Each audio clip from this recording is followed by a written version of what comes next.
वंदे मातरम। देख रहे हैं लीड इंडिया टीवी न्यूज। सुबह से अब तक की खास खबरें न्यूज अपडेट में।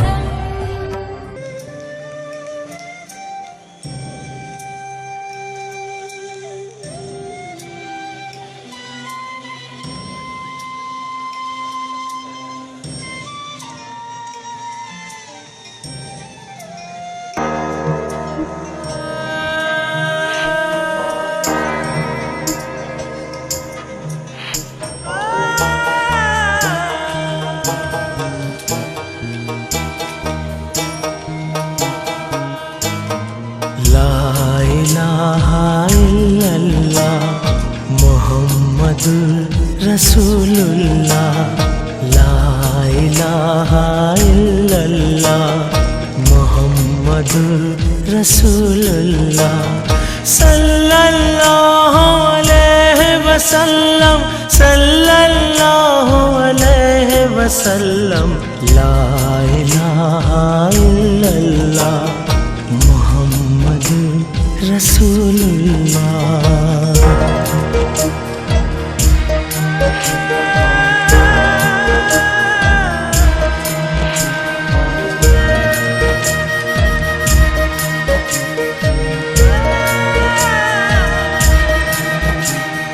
वहदहु ला शरीक लहु वहदहु ला शरीक लहु वहदहु ला शरीक लहु वहदहु ला शरीक लहु। ला इलाहा इल्लल्लाह मुहम्मदुर रसूलुल्लाह।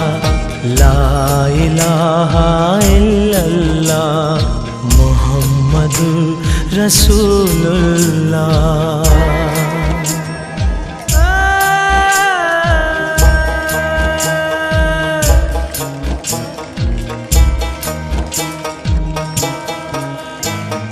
नबियों के नबी रसूल खुदा नबियों के नबी रसूल खुदा नबियों के नबी रसूल खुदा नबियों के नबी रसूल खुदा।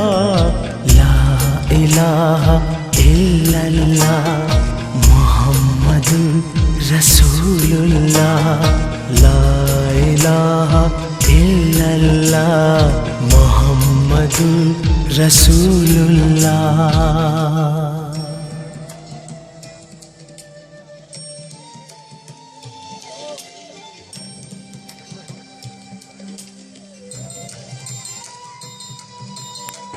नमस्कार दोस्तों, आज हमारे बीच प्रसिद्ध म्यूजिक डायरेक्टर राज वर्मा जी हमारे studio lead India TV studio में आए हुए हैं। तो आज हम राज वर्मा जी से हम उनके ज़िंदगी नामा उनके सफ़रनामा के बारे में हम बात करेंगे। और दोस्तों, हम आपको ये भी बता देना चाहते हैं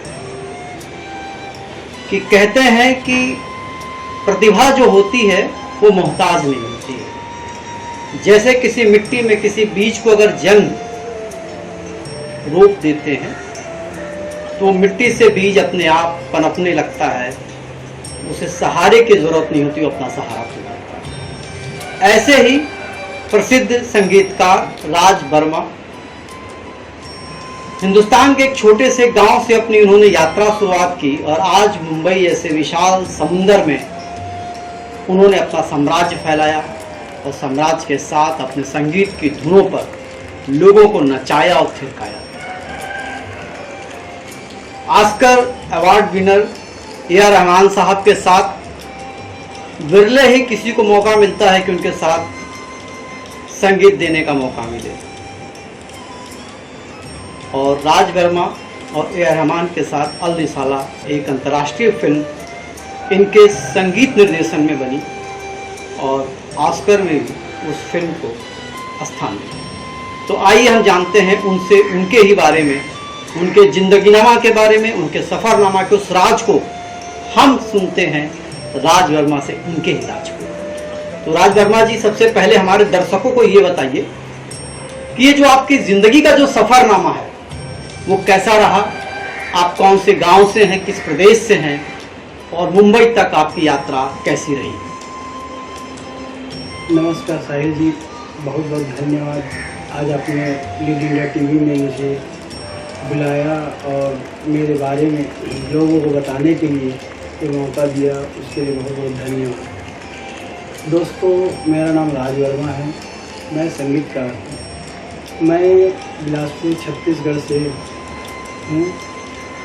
बिलासपुर छत्तीसगढ़ में वहाँ से कुछ दूर पहले एक बिर्रा गांव है जहाँ मेरा पढ़ाई लिखाई पूरा हुआ। वहाँ तक मैं 11वीं तक पढ़ाई किया। उसके बाद आगे पढ़ाई के लिए मैं शहर में आया और जैसे शहर में आया तब कभी कभी होता है आदमी के कोई चीज़ फैल हो जाए तो कुछ रास्ते बंद हो जाते हैं। लेकिन मेरे साथ थोड़ा दूसरा हुआ कि मैं वहाँ 12वीं में फेल हो गया और वहाँ से एक नया ज़िंदगी चालू हुआ। क्योंकि फेल हो गया तो कुछ काम नहीं था, कुछ नहीं था, लेकिन ऐसे कुछ दोस्तों से दोस्ती हुई।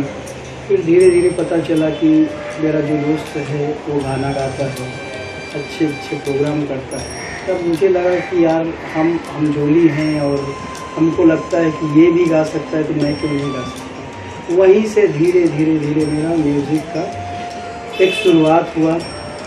हमारे इसमें म्यूज़िक के लिए कोई उस तरीके से कोई माहौल नहीं था।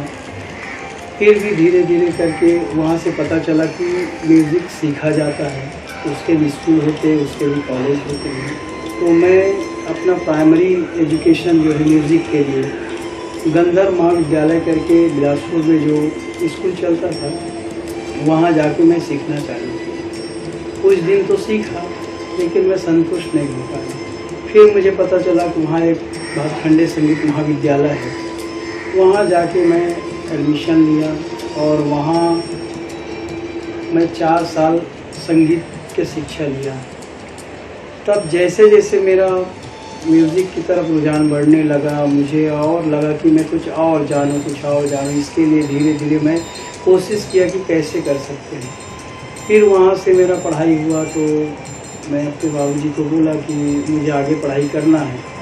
तो आगे पढ़ाई करने के लिए मुझे पता चला कि एक इसका विश्वविद्यालय भी है, इंदिरा कला संगीत विश्वविद्यालय खैरागढ़। वहाँ जब ही आया तो क्योंकि घर का कोई माहौल नहीं था संगीत में, तो वहाँ तो ऐसा था कि आप पहले सीखे हों तो ज़्यादा अच्छा है। जब भी वहाँ गया तो 4 साल सीखा लेकिन म्यूज़िकली उतना स्ट्रॉन्ग नहीं था।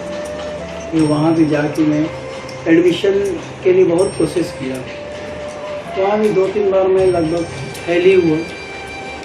फिर सर थे रामनाथ जी, उन्होंने कैसे भी करके मुझे वहाँ दाखिला दिलाया कि भाई ये तो फर्स्ट ईयर में जा रहा है तो कैसे भी करके इसको अभी देखो, कोई MA तो कर नहीं रहा। तब वहाँ मुझे इंदिरा कला संगीत विश्वविद्यालय खैरागढ़ में मुझे संगीत के लिए एडमिशन मिला। वहाँ जाने आने के बाद वहाँ वो इंटरनेशनल था, वहाँ सारे श्रीलंका से पूरा विश्व से आते थे लोग सीखने के लिए। तो हर तरह के संगीत, हर तरह के कल्चर, हर तरह के माहौल था। फिर वहाँ मुझे पता चला कि संगीत भी एक गुरु शिष्य परंपरा से सिखाया जाता है।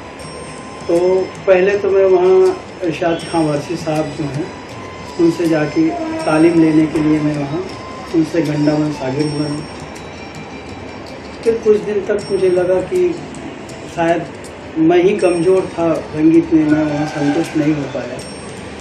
तो मुझे पता चला कि वहाँ श्री अमिताभ गुप्ता जी हैं जो सेमिया घराने से थे और वो सिखाते थे गुरु शिष्य परंपरा से। उसमें ऐसा था कि सारे बच्चे उनके घर में रह के उनके साथ संगीत की शिक्षा लेते थे। तो वहाँ मैं जब वहाँ शागिर्द बना और वहाँ से मैं संगीत का एक नया अध्याय मेरा चालू हुआ। तो संगीत में वहाँ से ग्रेजुएशन किया, वहाँ से डिप्लोमा भी किया और इस तरह से मैं संगीत में और बहुत कुछ आगे जाना चाहता था। लेकिन कुछ ऐसे आदमी की आर्थिक स्थिति या किसी भी तरीके से ऐसी स्थिति हो जाती है कि चाह के भी कुछ नहीं करता। फिर वहाँ से मैं मुंबई चला आया। यहाँ मेरे बड़े भैया पहले से मुंबई में थे, फिल्म लाइन में ही थे। तो मैं यहाँ चला आया उनके साथ। फिर इस तरह से इधर उधर जाके फिर वही यहाँ आके, क्योंकि माहौल नहीं था तो उनको भी लगता था कि पता नहीं क्या करेगा। फिर मैंने यहाँ स्ट्रगल चालू हुआ, और मुंबई और फिल्म लाइन का स्ट्रगल तो हर किसी का था, होता है, मेरा भी हुआ, क्योंकि मैं कोई बुलाया हुआ तो था नहीं, बिन बुलाए मेहमान की तरह था। तो राज जी, एक ये सवाल है कि जब मुंबई आ गए तो मुंबई तो सपनों का शहर है, तो जब आप इस स्टेशन पर उतरे होंगे तो आपके ख्वाब, आपके मन में किस तरह के ख्वाब दिख रहे थे? ऐसा कहते हैं ना कि जैसे कि मुंबई सपनों का शहर है, तो आप तो अपने सपने बुनने आए थे, तो जब इस शहर में जब आपका पहला कदम पड़ा तो क्या आपको अनुभव हुआ कि आपके सपने पूरे हो जाएंगे, या आप इस एक माया नगरी में आ गए हैं जिसको माया नगरी कहा जाता है?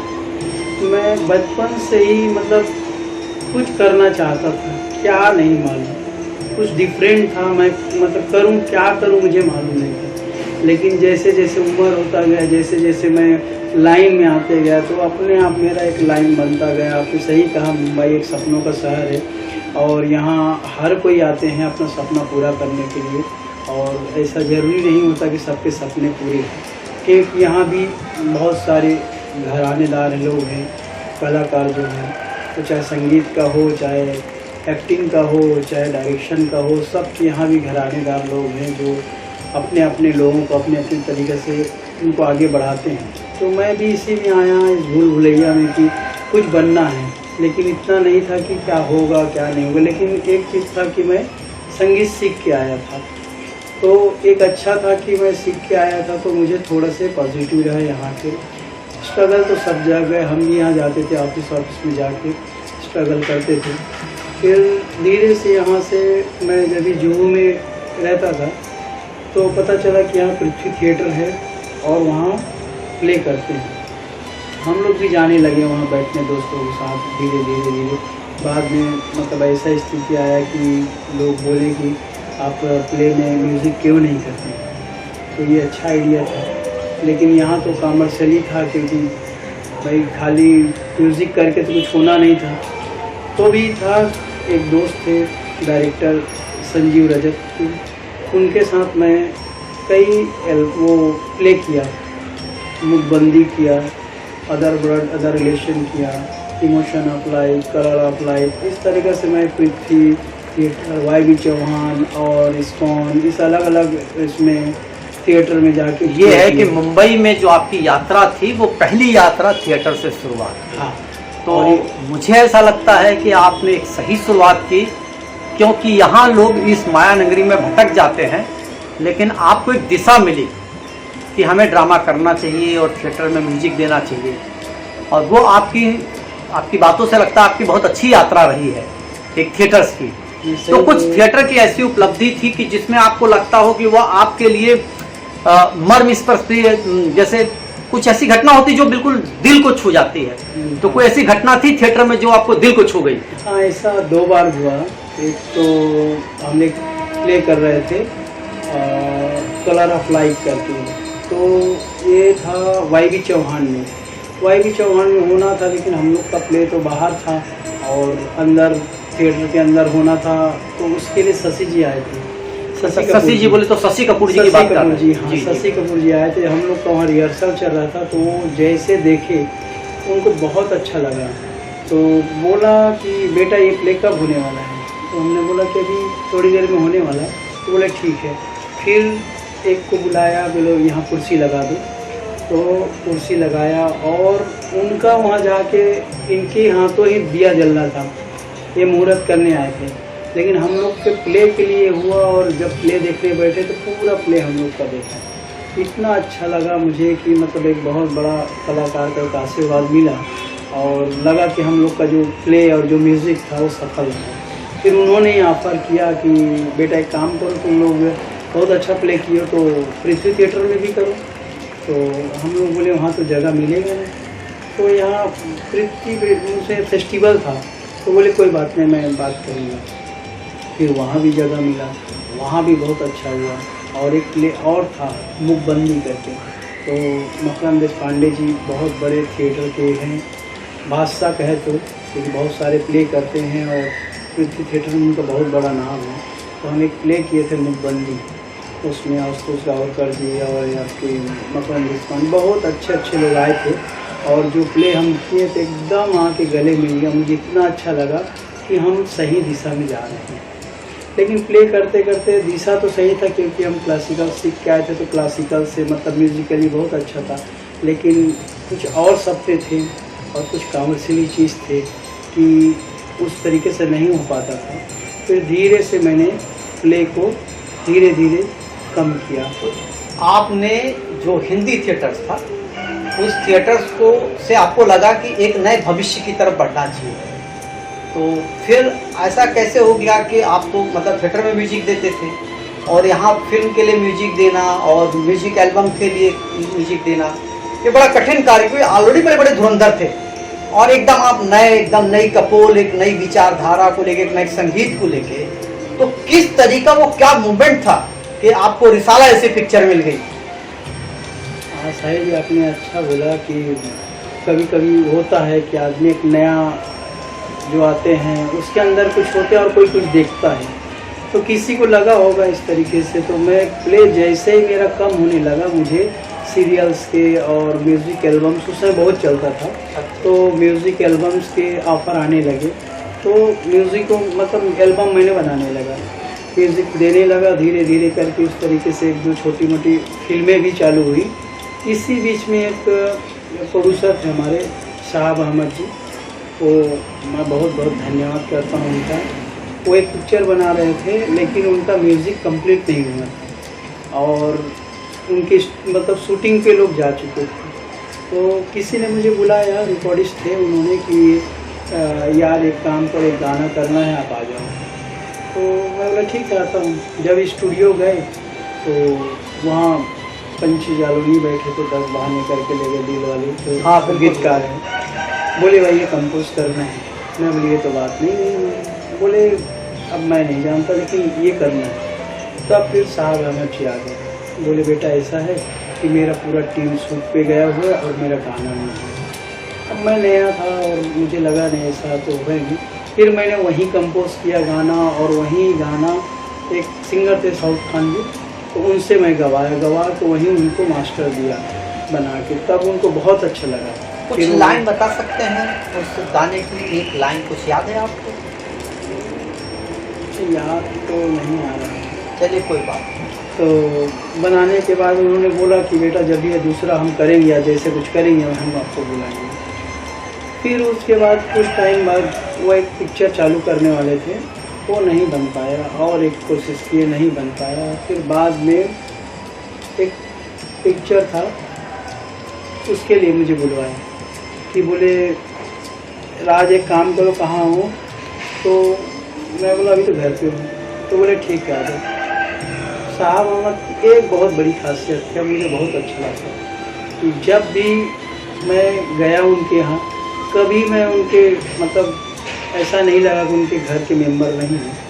सबसे पहले जाते हैं तो म्यूज़िक और काम नहीं पूछते थे, पहले खाना खाए को नहीं, और मैं खा के आऊँ या ना।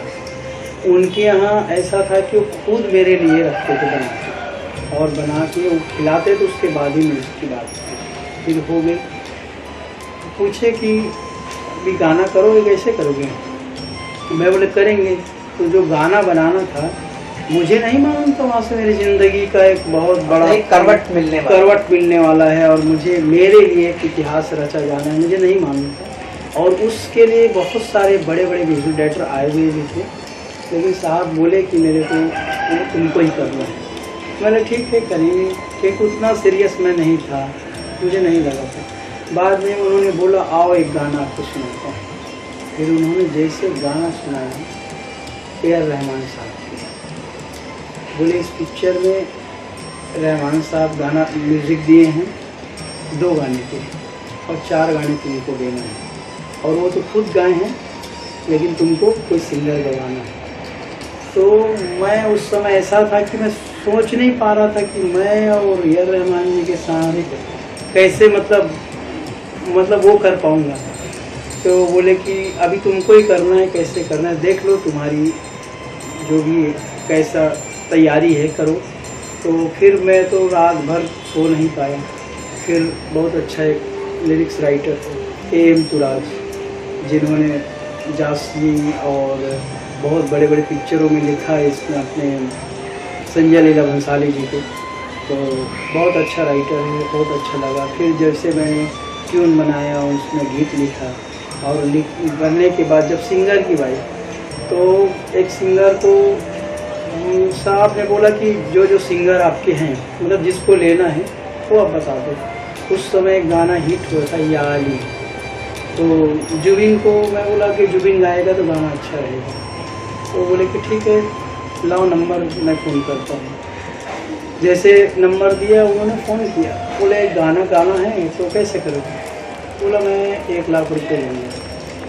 बोले यार म्यूज़िक किसका है? बोले एक लड़का है राजवर में। बोले 1 लाख रुपये लूँगा। बोले कोई बात नहीं। बोले एक और गाना है AR रहमान का। तो बोला मैं फ्री में गाऊँगा और आने जाने का भी कुछ नहीं लूँगा। तो इस समय ऐसा था कि क्योंकि नया था तो वो बात है। फिर बाद में मुझे बहुत अच्छा लगा, मैंने मोहम्मद सलामत साहब को बोला कि अगर ये मोहम्मद सलामत जी गा दें तो भी अच्छा होगा। और देखिए उस समय रमज़ान का महीना चल रहा था, सब रोजे थे, और उस समय मैंने 4 गाना रिकॉर्ड किया। चारों गाना उन्होंने ही गाना गाया, मोहम्मद सलामत ने गाया। और वो गाना मतलब मेरी ज़िंदगी का एक बहुत बड़ा इतिहास रहता, जिसमें आज AR रहमान एंड राज वर्मा के नाम से मुझे प्रसिद्धि मिली।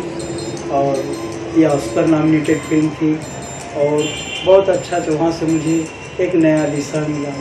उसके बाद मैंने एक एल्बम भी किया जिसमें सारे बड़े लोगों ने गाया, उस्ताद राशिद खान साहब, अलका याग्निक, साधना सरगम, आपके जसवंत सिंह, इस तरीके से उसमें करीब 11 सिंगरों ने गाया।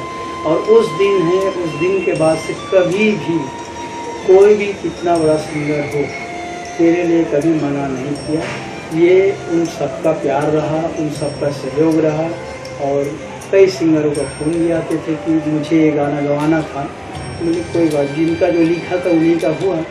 और आज अच्छा है, कुछ गाने आज उस समय श्रृंगार फिल्म्स ने पिक्चर रिलीज़ की और बिग म्यूज़िक ने उसका म्यूज़िक रिलीज़ किया था। राज साहब, एक सवाल है कि फिल्मों में जब सिंगर से गवाया जाता है और म्यूजिक एल्बम में गवाया जाता है, तो क्या आप एज ए संगीतकार, आप क्या फ़र्क, आपका नज़रिया क्या फ़र्क है एक म्यूजिक एल्बम से और एक फिल्म है, दोनों में क्या अंतर है संगीत में? देखिए, संगीत है और ऐसा बोला गया तो कोई अंतर नहीं रहता, लेकिन ऐसा है कि जब हम एल्बम करते हैं उनका अपना कोई सिचुएशन नहीं होता है, लेकिन जब फिल्में करते हैं उसमें बहुत सारे सिचुएशंस होते हैं।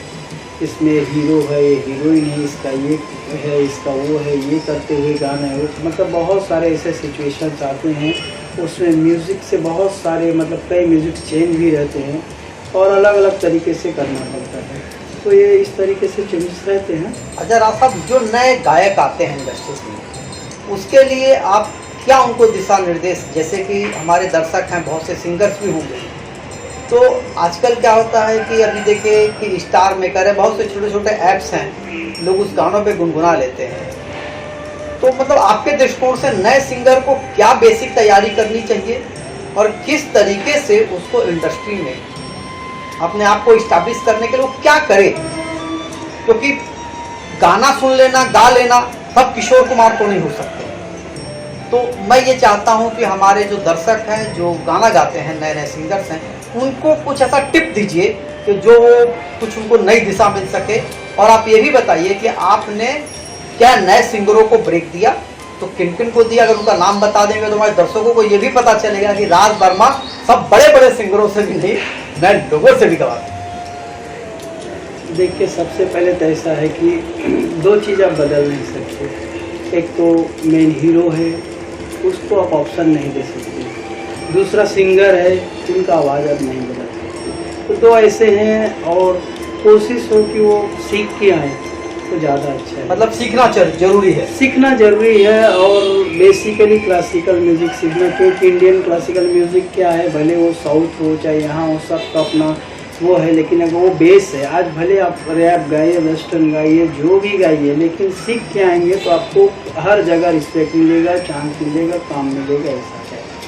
मैंने बहुत सारे सिंगर जो अभी मतलब नाम कर रहे हैं, ये अलग बात है, शायद उन लोग नाम नहीं लेते होंगे, क्योंकि होता है कि नहीं, बिल्कुल ऐसा है। तो बहुत सारे हैं, जैसे ब्रिजेश सांडिल्य है, जैसे विश्वजीत बोनवलकर जो इंडियन आइडल से हैं, खुशबू जैन हैं, और ये बहुत सारे जो हैं जो नए थे। बड़े तो मैंने आशा जी से लेकर सब लोगों को गवाया, आशा जी, कविता जी, साधना जी, अलका जी और उदित जी, मतलब इतने जो उस टाइम के थे वो तो सब मेरे गाना गाए। लेकिन उसके बाद जो नई पीढ़ी है उनके साथ भी मैंने काम किया, चाहे वो साहिब माल्या हो, चाहे आपके कृष्णा हो, सब है, कैलाश खेर भी गाना गाए मेरा। तो इस तरीके से मैंने कभी फ़र्क नहीं किया कि ये नया और पुराने में, क्योंकि एक होता है कि जब मुझे आगे बढ़ना है तो सीधी सी बात है कि मुझे बड़े बड़े सिंगर्स चाहिए। लेकिन जब मेरा एक प्लेटफॉर्म बन गया, मेरा अपना एक आइडेंटिटी है, मेरा अपना कंपोजिशन का एक स्टाइल है, तो अब ऐसा है कि कोई वो नहीं है कि लिरिक्स राइटर नया हो या पुराना हो, या फिर आपके सिंगर नए हों या पुराने हों, क्योंकि जिस चीज़ की ज़रूरत है अगर वो पूरी करते हैं तो उसके लिए कोई नया पुराने की ज़रूरत नहीं। कि बहुत अच्छे अच्छे सिंगर्स हैं। हमने जब गाना हुआ था तो पहला था सागर राशिद खान साहब के लिए मैंने एक गाना कंपोज किया था। वो गाना जब मैंने गवाने के लिए विश्वजीत को बुलाया और उनके यहाँ जब गाना रिकॉर्ड हुआ तो वाकई में गाना इतना अच्छा हो गाया हुआ था, मेरा तो दिल नहीं कर रहा था कि उसको चेंज करूं, लेकिन खान साहब से गवाना था इसलिए मतलब कुछ बोल नहीं सकता। लेकिन देखिए किस्मत भी कोई चीज़ होती है। खान साहब वो कंपोजिशन सुने, बोले राग उसने बहुत अच्छा गाया है, उसको इसी रहने दो, हम दूसरा गाना करते। और देखिए वो गाना मतलब बहुत आज अच्छी जगह पे है। आज विश्वजीत मतलब इंडियन आइडल तक पहुंचा, मराठी सारेगामा जीता। तो ऐसा नहीं कि मेरे लिए नया पुराना नहीं, सब लोगों के साथ मैंने काम किया। और चाहे राइटर महबूब जी हैं जिसने रोजा बॉम्बे लिखा वो भी लिखे हैं, और जो नए लड़के वो भी लिखे, तो इसमें मैंने कोई फ़र्क नहीं किया। अच्छा राज साहब, एक अहम सवाल है कि देखिए संगीत के क्षेत्र में आजकल बहुत नए नए लड़के लड़कियां आ रहे हैं और लोग म्यूजिक दे रहे हैं। अभी पिछले कुछ सालों से ये देखा जा रहा है कि संगीत में जो मेलोडी थी, जो एक दशक था जिससे 90 का दशक था, बड़ा रोमांटिक दशक था, अभी आपको क्या लगता है कि संगीत में बदलाव होगा? क्योंकि अभी तो क्या है कि गाने बजते हैं और एक महीने बाद वो कभी नहीं बजते, जबकि पुराने गाने आज भी अपनी आत्मा को जिंदा रखे, सुनने में वही आनंद आता है। तो क्या वो दौर दोबारा आएगा? देखिए आना चाहिए, क्योंकि आज मेहंदी हसन साहब हो, गुलाम अली साहब हो, चाहे जगजीत सिंह हो, चाहे जितने यहाँ से भी अच्छे बड़े पुराने सिंगर्स रहे, उन लोग उतने सीखे थे। उस समय सारे लोग बजाने वाले थे, क्योंकि कोई भी साज अगर 10 साल 20 साल साधना करते हैं, उसका एक्सपीरियंस, उसका मतलब गाना, उसका म्यूज़िक एक अलग है। और आप एक ही आदमी कीबोर्ड से आप सब कुछ बजा लेते हैं, पॉसिबल नहीं है, तो हार्ट तक नहीं जाता। और दूसरा ये है कि आज बहुत दौर बदला है, क्योंकि कोई प्रोड्यूसर आपके पास आता है तो पहला बोलेगा देखो मुझे एकदम डिफरेंट म्यूज़िक चाहिए, फिर बोले कैसा, तो जैसे मुन्नी बदनाम, तो वो एक चीज़ है, उससे ही आगे नहीं बढ़ पाए। तो आप अच्छा आप उससे आगे आप भी नहीं जानते, आपके पास है जानकारी है, सब कुछ है, लेकिन क्या है ये कॉमर्शियली है, आपको करना है, आप नहीं करेंगे तो कहीं और जाएगा। तो कुछ चीज़ें ऐसे बंधन है कि आपको उसी में रह के करना है, तो ऐसा नहीं। और जो नए हैं, अभी पहले क्या था कि प्लेटफॉर्म बहुत कम थे, एक रेडियो था शिवा का, बिना का जो आते थे और सारे उसमें थे और सारे अच्छे गाने आते थे। आज हज़ारों रेडियो हो गए, हज़ारों डिजिटल प्लेटफॉर्म हो गए हैं। और यहाँ ऐसा है, पहले एक रिकॉर्डिंग होता था तो लोग घर में मोबाइल में और बस वैसा करके रिकॉर्डिंग करके यूट्यूब में डाल दिए, उसमें डाल दिए, उसमें भी लोग ऐसा नहीं कि पॉपुलर नहीं हो रहे हैं। देखिए अभी छत्तीसगढ़ से ही एक लड़का जिसका गाना आया था बचपन का प्यार जैसा है, वो वहीं रह के आज नाम हो गया, लेकिन यहाँ आज अगर मैं 20 साल से फिर उसको नहीं जानता। तो ये नाम और वो दोनों अलग चीज़ है। पब्लिक के मूड पे, पब्लिक के मूड पे। और वो एक ऐसा होता है कभी कभी बारिश का एक झोंका आता है, रुक जाता है, और एक ऐसा आता है कि पूरा सैलाब आता है। तो इस तरीके से अलग अलग चीज़ है, इसलिए कभी किसी को ऐसा नहीं बोला। इसमें नया पुराना कुछ यहाँ के बहुत अच्छा है कि बहुत सारे प्लेटफॉर्म्स हैं, किसी को चांस नहीं मिलता था, आज तो हर को चांस मिलता है। कोई नहीं अपने घर में गा के यूट्यूब में डाल देता है।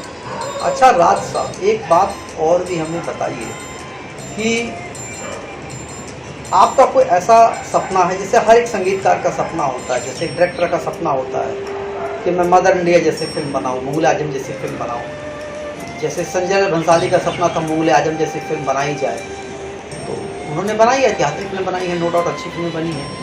तो इस तरीके से एक संगीतकार का भी सपना होता है क्या कि मुझे कुछ ऐसा म्यूज़िक देना है? तो कोई आपके माइंड में एक तो मुझे ये बताइए कि आप कौन से संगीतकार से बहुत प्रेरित हैं, और यदि आपको पुरानी फिल्मों में से कोई एक फिल्म का नाम बताना हो कि आपको, तो उस फिल्म का म्यूजिक देना आप चाहेंगे कि यार अगर ये फिल्म होती तो इसका म्यूजिक मुझे मिलता, तो मैं एक नहीं, मैं ये तो नहीं कहता हूँ कि आप उनसे आगे या उनके बराबर, लेकिन कुछ अलग करके तो बता देंगे। तो आपके माइंड में कुछ ऐसा है, कुछ ऐसा अपना आप बताइए।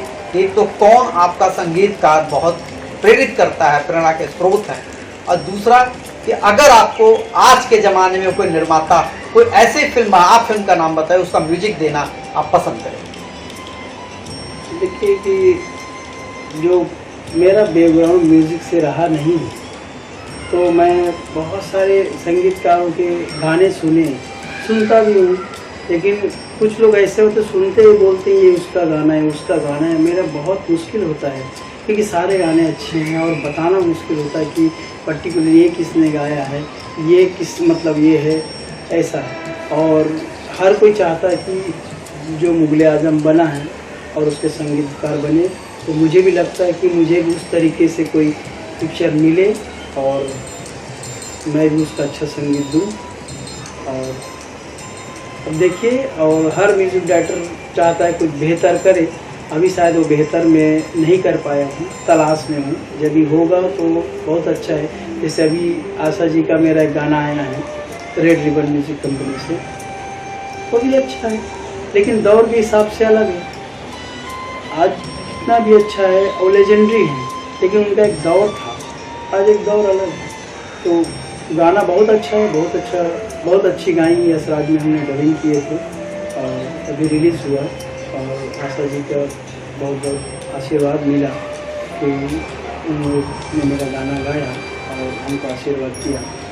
एक गाना ही था, हम एक पिक्चर बन रही थी, उसमें हमने लता जी को गंवाने के लिए बहुत कोशिश किया और बाद में भी सब कुछ हुआ। लेकिन यहाँ जानते हैं कुछ चीज़ें हैं जो किस्मत पे और उसके सादा होते हैं, बहुत बड़े प्रोड्यूसर होते हैं, तो वो नहीं कर पाए और नहीं हो पाया। तो एक बहुत बड़ा अचीवमेंट तो मेरा रुक गया। जी बिल्कुल। अच्छा राज साहब, एक बात है कि चलिए अब संगीत के क्षेत्र में आपने नाम कमाया है और भी कमाएंगे, ईश्वर करे कि बहुत ज़्यादा आपका नाम हो, तो कुछ ऐसी फ्यूचर प्लानिंग है कि मैं संगीत यार तो देता ही हूँ। अभी क्या देखिए, जैसे मैं आपको एक एग्जांपल दे दूँ, हिमेश रेशमिया है, प्रोड्यूसर भी बन गए हैं, एक्टर भी बन गए हैं, न जाने कब डायरेक्टर बन जाए कोई पता नहीं। सही। तो क्या इस तरह का कुछ आपका विज़न है आपके लाइफ में? देखिए, मैं उतना टैलेंटेड नहीं हूँ हिमेश जी इतना, क्योंकि हिमेश जी का अच्छा है कि वो सब भी हैं, आपके सोनू निगम साहब हैं, वो भी बहुत अच्छा है कि एक्टिंग भी की और बहुत कुछ। लेकिन एक दौर था कुमार सानू जी, इसका आपका किशोर कुमार जी का, जो सब कुछ बने और सब में मतलब सफलता हासिल किया। हर कोई हर उस तरीके से नहीं कर पाए, लेकिन कोशिश सब होता है। और मैंने भी मतलब समझ लीजिए मेरा एक कंपनी है, कंपनी के प्रोडक्शन मतलब प्रोड्यूस करते रहता है कोई छोटा मोटा थोड़ा। अच्छा, आपके प्रोडक्शन हाउस है? तो है एक राजवर्मन कंपनी से, तो उसमें 2-3 फिल्में बनाई हैं। अभी एक पिक्चर तो ऐसा हुआ उसको 14 नेशनल इंटरनेशनल अवार्ड मिला है, और अच्छा है कि चलिए कहीं न कहीं से अच्छा एक रास्ता मिल रहा है। और आगे और भी कुछ प्लानिंग्स हैं, लेकिन समय के हिसाब से देखते हैं। अच्छा, हमारे लीड इंडिया टीवी के दर्शकों को आपको ऐसा संदेश देना चाहें तो आप दीजिए, क्योंकि हमारे दर्शक हैं वो जानना चाहेंगे कि भाई आज इस स्टूडियो में प्रसिद्ध संगीतकार राज वर्मा जी का आगमन हुआ, तो वो भी जानना चाहेंगे। आप उनके लिए कुछ ऐसा संदेश दीजिए जो कि वो भी आप जैसा बने। देखिए, कोई किसी के जैसा नहीं बनता है, लेकिन ये है कि एक प्रेरणा स्रोत कोई भी होता है। कि हमें भी लगता था कि यार रहमान साहब मतलब इतने ऊंचाई पे गए और इतने ऑस्कर भी लिए, लेकिन वो प्रेरणा स्रोत रहे, इसलिए आज हमने ऑस्कर नहीं लिए, लेकिन ऑस्कर में नॉमिनेट हुए जी। और आज करीब मुझे लगता है मैंने 300 प्रोजेक्ट्स किए हैं और सैकड़ों अवार्ड सम्मान लिए हैं, नेशनल इंटरनेशनल, फिजी इंटरनेशनल से, जैसे USA, आपके जर्मनी से, आपके फिजी से, मतलब बहुत सारे नेशनल इंटरनेशनल अवार्ड लिए हैं। इसलिए कि कोई ना कोई तो सही बात है, प्रेरणा स्रोत रहे तो। और मैं चाहता हूँ कि मेरे से अच्छा और बड़े जो म्यूज़िक डायरेक्टर हैं उनसे प्रेरणा स्रोत हों। और सबसे पहले तो है किसी भी फील्ड में आता है तो तैयारी करके आए, क्योंकि बिना तैयारी के आप कुछ नहीं कर सकते किसी भी फील्ड में। भले आप घर में खाना बनाने वाली बात तो करें तो भी सीखना पड़ेगा, और यहाँ है तो पूरी ज़िंदगी की बात है। और ये है कि संगीत एक साधना है, इसको आप तुरंत ऐसा सोच लें कि मैं जाऊँ और जाके तुरंत काम करूँ और मुझे पैसे मिलें, तो ऐसा नहीं है। सब मिलेगा आपको, सम्मान मिलेगा, पैसा मिलेगा, नाम मिलेगा, सब मिलेगा, लेकिन कब मिलेगा, कैसा मिलेगा वो आप नहीं जानते। लेकिन आपको मेहनत करना पड़ेगा और हमेशा अपने काम को ईमानदारी से करते रहिए। और मैं लीड इंडिया टीवी के दर्शकों को यही बोलूँगा कि कोई भी करिए ईमानदारी से करिए, सही रास्ते पे चलिए, अच्छा कीजिए, तो ज़रूर आपका नाम होगा। और जिस जगह से आप आएंगे, जिनके बच्चे हैं, उनके माँ बाप के, पूरे परिवार के, उनके ख़ानदान के, उसके जगह से कोई ऐसे भी हो पूरा विश्व में देश के भी नाम रोशन करेंगे। वो फील्ड कुछ भी हो सकता है, लेकिन उसके लिए मेहनत करना पड़ेगा। अभी ओलंपिक हुआ, उसमें एक का मैंने इंटरव्यू पढ़ा था कि मुझे 1 मिनट के लिए 8 साल मेहनत करना पड़ा। तो वो 1 मिनट में पूरा विश्व स्तर पर उनका नाम हुआ, लेकिन उस 1 मिनट के लिए उन्होंने 8 साल मेहनत किया। आज मैं जो संगीत दे रहा हूँ या जिस ऊंचाई पे मैं पहुँचा हूँ, आज मैं पीछे देखता हूँ तो कितना चीज़ खो चुका हूँ मुझे पता है, कितना संघर्ष किया मुझे पता है। क्योंकि आपका संघर्ष तभी मायने रखता है, तभी लोग आपको याद करेंगे जब आपका नाम हो जाएगा। नहीं तो मेरे से भी ज़्यादा संघर्ष करने वाले हैं, मेरे से अच्छे म्यूजिक देने वाले हैं। तो ऐसा नहीं है, आप करते रहिए, जरूर कामयाब होंगे। धन्यवाद राज वर्मा जी, आप हमारे स्टूडियो में आए, आपने अपना कीमती वक्त दिया, हमारे दर्शकों से आप रूबरू होके आपने अपने ज़िंदगी का सफ़रनामा जो बताया है वो निश्चित ही प्रेरणा का स्रोत है। मैं दर्शकों से की तरफ से आपको हार्दिक हार्दिक धन्यवाद देता हूं और मैं उम्मीद करता हूं कि आपके ज़िंदगी के सफ़र में आप बॉलीवुड में आप संगीत के क्षेत्र में एक बेहतरीन मुकाम बनाएं। और मैं ज़रूर हमारे दर्शकों की तरफ से आपको दुआएं हैं कि जो आपने सपना देखा है कि मुग़ल आजम की तरह कोई फिल्म बने, उसका संगीत दे, वो बहुत जल्द आपका सपना पूरा हो। इसी के साथ हम अपनी बात खत्म करते हैं दोस्तों। तो आज हम आपको अपने स्टूडियो में राज वर्मा जी से हमने आपसे उनके रूबरू करवाए, उनकी बातें की, और इसी के साथ हम आज अपने कार्यक्रम का समापन करते हैं। जय हिंद। जय हिंद, बहुत बहुत धन्यवाद।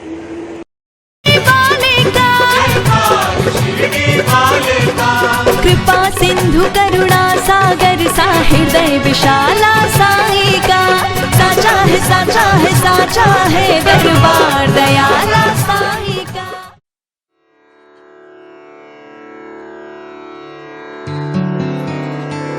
आ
साहिबना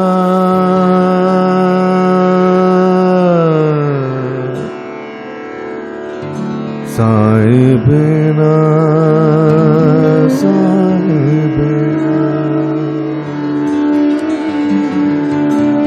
साहिबना दर्द करे जे हो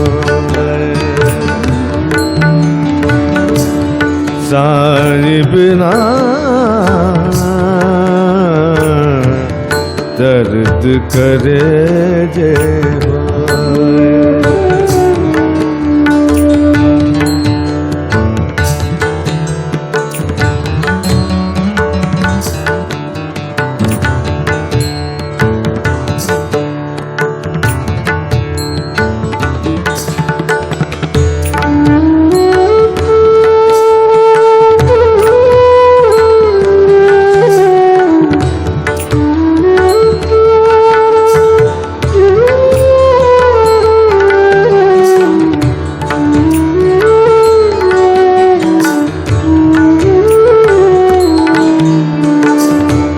दिन नाही चैन रात नहीं निंदिया दिन नाही चैन रात नहीं निंदिया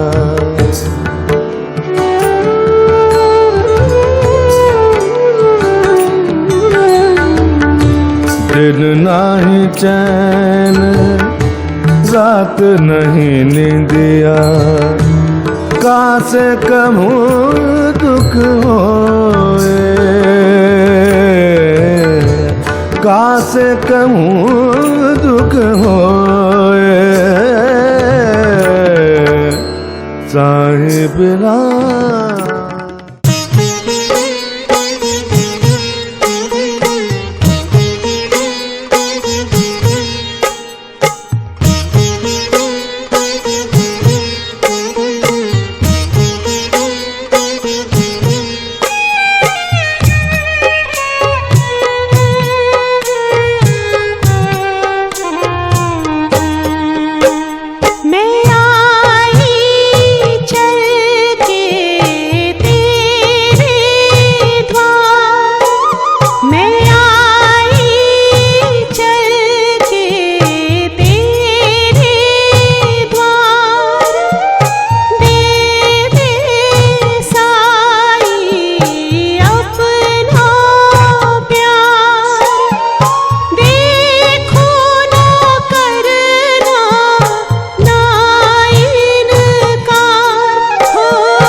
बाजे डमरू बाजे बाजे रे मृदंगा शंख बाजे डमरू बाजे बाजे रे मृदंगा की शिरडी में बाजे रे पखावजा, बाबा की शिरडी में बाजे रे पखावजा। धाकिड़नग धुकिड़नग देता तिड़गद गदिगन धा तिड़गद गदिगन धा तिड़गद गदिगन। शंख बाजे डमरू बाजे बाजे रे मृदंगा, शंख बाजे डमरू बाजे बाजे रे मृदंगा।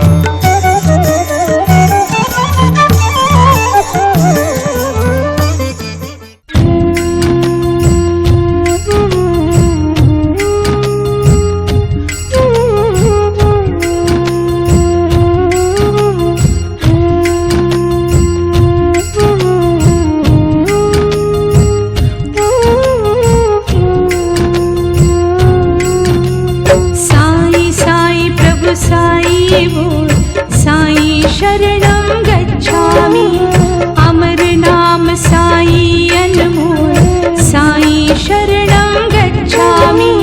साई साई प्रभु साई बोल, साई शरणं गच्छामि, अमर नाम साई अनमोल, साई शरणं गच्छामि। ओम साई राम जय जय साई राम, ओम साई राम जय जय साई राम, ओम साई राम जय जय साई राम, ओम साई राम जय जय साई राम।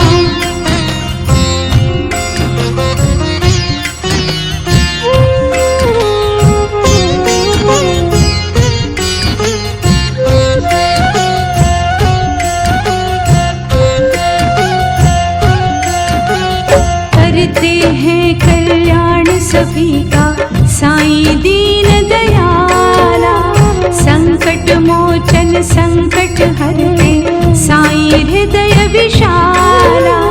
कर दो दर्शन आंखें खोल, साईं शरणं गच्छामि। करते हैं कल्याण सभी का साईं दीन दयाला, संकट मोचन संकट हरते साईं हृदय विशाला। ओम साई राम जय जय साई राम, ओम साई राम जय जय साई राम, ओम साई राम जय जय साई राम, ओम साई राम जय जय साई राम।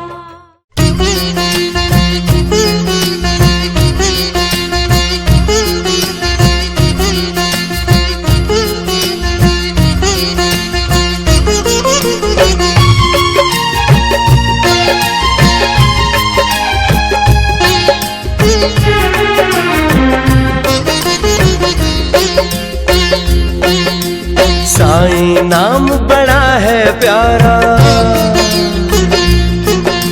साईं नाम बड़ा है प्यारा। जय श्री साईं ओमकारा, जय श्री साईं ओमकारा। साईं नाम बड़ा है प्यारा, जय श्री साईं ओमकारा, जय श्री साईं ओमकारा। कर मन सुमिरन साईं जी की, कर मन सुमिरन साईं जी की, हो कल्याण हमारा। साईं नाम बड़ा है प्यारा, साईं नाम बड़ा है प्यारा। जय श्री साईं ओमकारा, जय श्री साईं ओमकारा।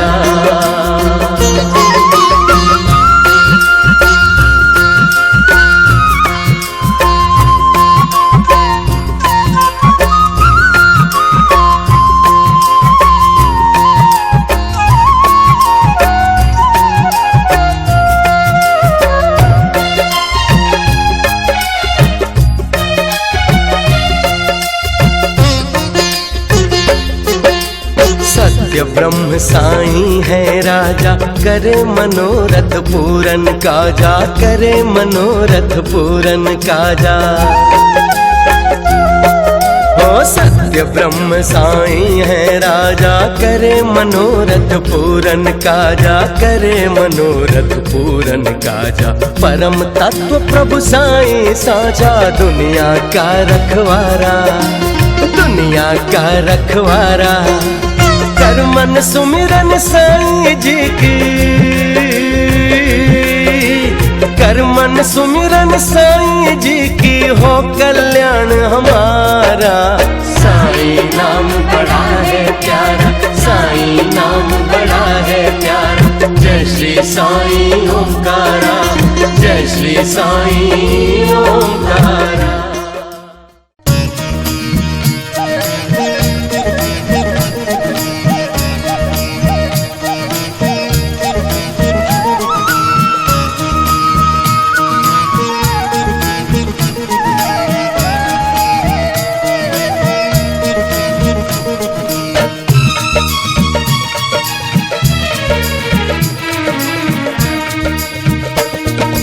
बाबा तेरे चौखट पे फरियादी आए हैं, बाबा तेरे चौखट पे फरियादी आए हैं। ना थाली ना फूल लेन में आंसू लाए हैं, ना थाली ना फूल में आंसू लाए हैं। ओ मेरे बाबा ओ साईं बाबा, ओ मेरे बाबा साईं बाबा।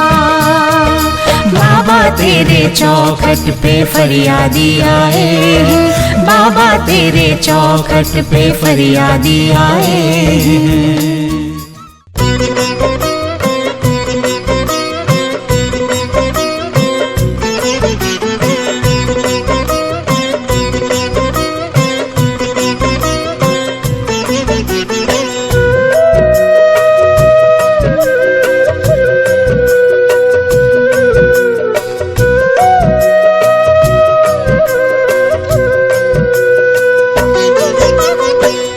साईं मेरा दीन दयाला, साईं मेरा दाता है। साईं मेरा दीन दयाला, साईं मेरा दाता है। जैसे मन से प्राण पवन से, जैसे मन से प्राण पवन से हर जीवन का नाता है।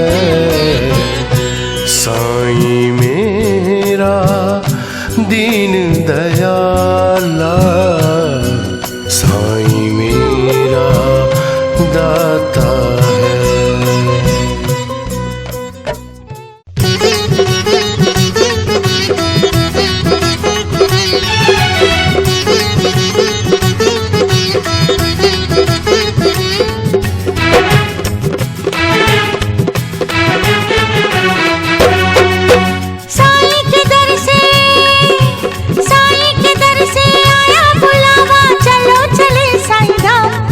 जहाँ गम की धूप न छाओ, जहाँ गम की धूप न छाओ, जहाँ गम की धूप न छाओ, जहाँ गम की धूप न छाओ।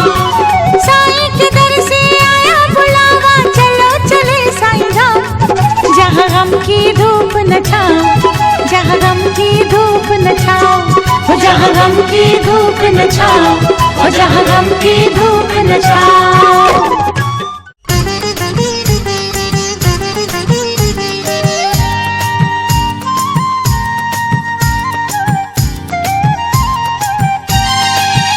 बाबा मेरा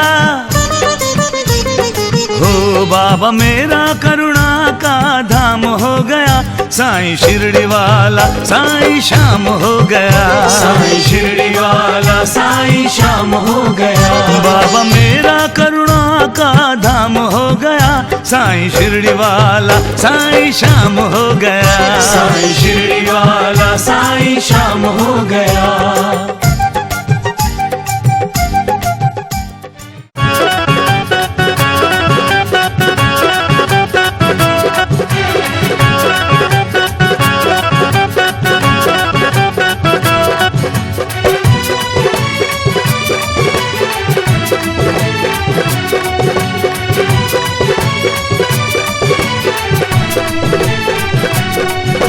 शिरडी की माटी में है दरबार निराला साईं का। शिरडी की माटी में है दरबार निराला साईं का। साचा है साचा है दरबार दयाला साई का। शिरडी की माटी में है दरबार निराला साई का।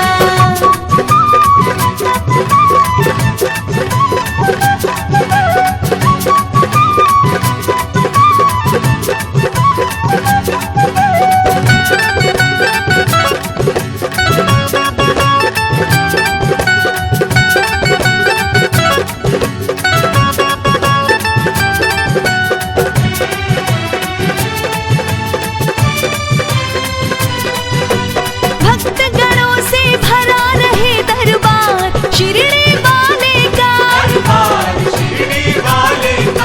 भक्त निरंतर करते जय जयकार शिरडी वाले का।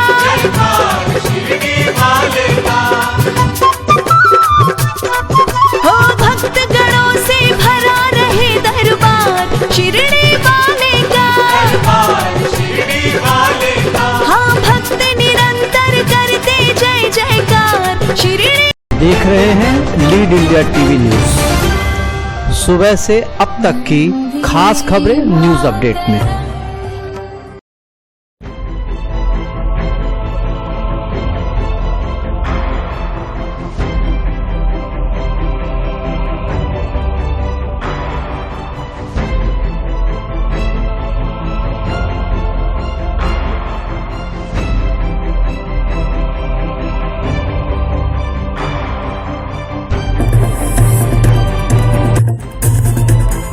खबर वो जो सही रास्ता दिखाए, वो नहीं जो अनदेखी अनसुनी हो।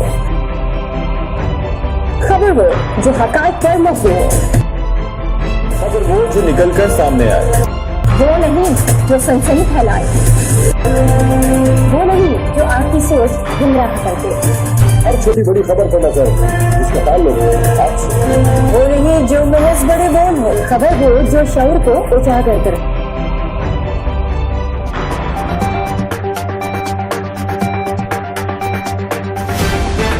आप देख रहे हैं lead India TV news.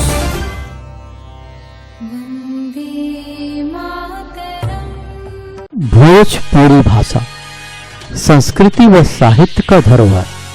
भोजीवुड.live OTT digital platform, जहां मिली भोजपुरी फिल्मों के मिठास, घर घर बही लोक संगीत के बयार। बहुत जल्द आवत बा भोजीवुड.live।